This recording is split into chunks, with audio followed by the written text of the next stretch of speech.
दोस्तों, यहां पे शेख हसीना भारत के अंदर बैठी है और शेख हसीना एक कॉल देती है।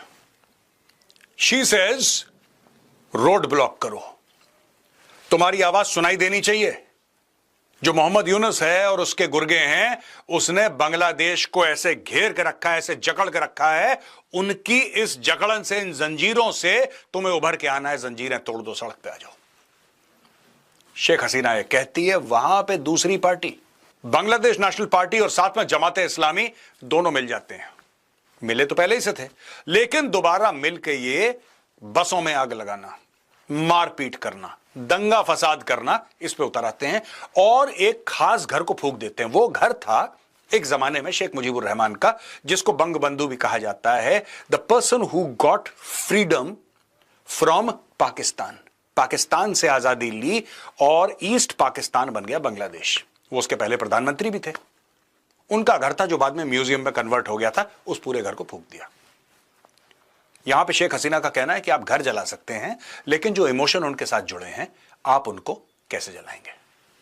देखिए, यहां तक तो बात ठीक है, लेकिन मैं आपको एक बात बता रहा हूं कि बांग्लादेश में दो तीन ताकतें हैं जो साथ में मिल गई हैं। देखिए, एक तो यह बात है, मैं बार बार यही सवाल पूछता हूं जो भी बांग्लादेशी हैं, मैं उनसे यही पूछता हूं और यही पूछता चला आया हूं कि भाई, मोहम्मद यूनुस को who made him the senior advisor और who made him the head of state of Bangladesh? ये बनाया किसने? कोई ये तो बात समझाए मुझे कि साहब इसने बनाया। मैं ये नहीं कह रहा कि शेख हसीना बहुत अच्छी थी, मैं ये भी नहीं कह रहा कि खालिदा जिया बहुत अच्छी थी, लेकिन जब खालिदा जिया बनी प्राइम मिनिस्टर या शेख हसीना बनी प्राइम मिनिस्टर, वो एक चुनाव की प्रक्रिया से सामने आए। They were elected by the people of Bangladesh and they represented, rightly or wrongly, the will of the people of Bangladesh. That is how democracy works. You do not have perfect leaders. You only have leaders who can get better and better and who realize that they have to work for the benefit and the welfare of the country. ऐसा होता है democracy में। America में देखिए आप, क्या सब लोग ट्रंप को पसंद करते हैं? Maybe not. क्या सब लोग जो बाइडेन को पसंद करते थे? Maybe not. लेकिन then you work with people. मुझे यह बात ये अभी तक समझ में नहीं आया कि मोहम्मद यूनुस को वहां पे हेड ऑफ स्टेट बनाया किसने। चलिए कोई बात नहीं, आपका देश है, आपकी मर्जी। अब वहां पे हो क्या रहा है दोस्तों, बात बात पे ये जब भी सड़क पे आते हैं, क्योंकि बांग्लादेशियों की एक आदत है, they love to protest, they are not hard working people, right. और मुझे लगता है कि जब बंटवारा हुआ बंगाल का ना, मैं I am not saying this in any bad sense, ये मुझे ऐसा लगता है कि जब बंगाल का बंटवारा हुआ तो I think all the intellectual capacity came to West Bengal. ऐसा होता है ना कि जब गेहूं होता है तो उसमें से घुन अलग हो जाता है, आपने देखा होगा। मुझे लगता है कि जो घुन था वो चला गया बांग्लादेश, ईस्ट पाकिस्तान अर्लियर, या even before that, if you go 100 years before that, मुझे ऐसा लगता है। And I think the intellectual capacity actually came to West Bengal, क्योंकि बांग्लादेश में वो इंटेलेक्चुअल कैपेसिटी मुझे दिख ही नहीं रही है। अब छोटी सी बात मैं आपको समझाता हूं। इनको जज्बाती कर दो, ये बार बार सड़क पे आ जाते हैं प्रोटेस्ट करने के लिए, बार बार। ये कल भी इन्होंने बसें जला दी, ये अपने ही देश को जला रहे हैं। And they are not able to understand one simple thing, that Mohammad Yunus is using this to stay in power longer. अब मैं आपको छोटी सी बात बताता हूं। If you are a Bangladeshi, I hope you will use your brain and understand.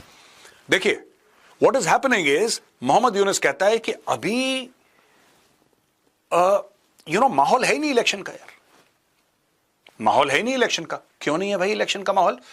Is he saying that the Bangladeshi people are immature and they don't know how to select leaders? Is that what he's saying? कि the Bangladeshi people don't know good from bad? Let the people decide. Sheikh Hasina is in India, which means that Sheikh Hasina is out of contention.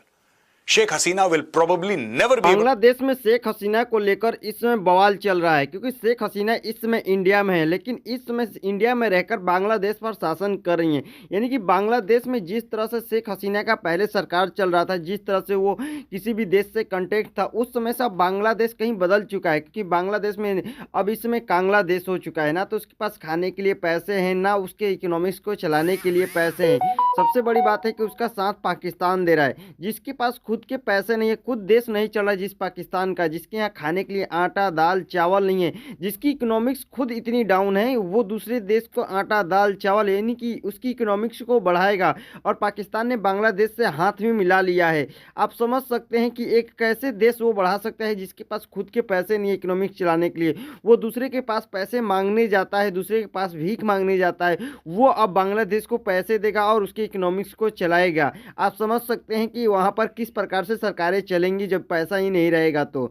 और यहाँ पर सवाल उठ रहा है कि जो बांग्लादेश में के प्राइम मिनिस्टर पहले शेख हसीना थी, वो भारत में इस समय हैं, यहाँ से सरकार वहाँ पर चला रही है। वो सोच रहे हैं कि वहाँ पर कैसे यूनिस बढ़ सकता है, हमारे रहते हुए बांग्लादेश में दूसरा सरकार कैसे आ सकता है। तो दोस्तों, अगर मेरे चैनल पर नए हैं तो मेरे चैनल को सब्सक्राइब कर लीजिएगा। तो मिलते हैं अगले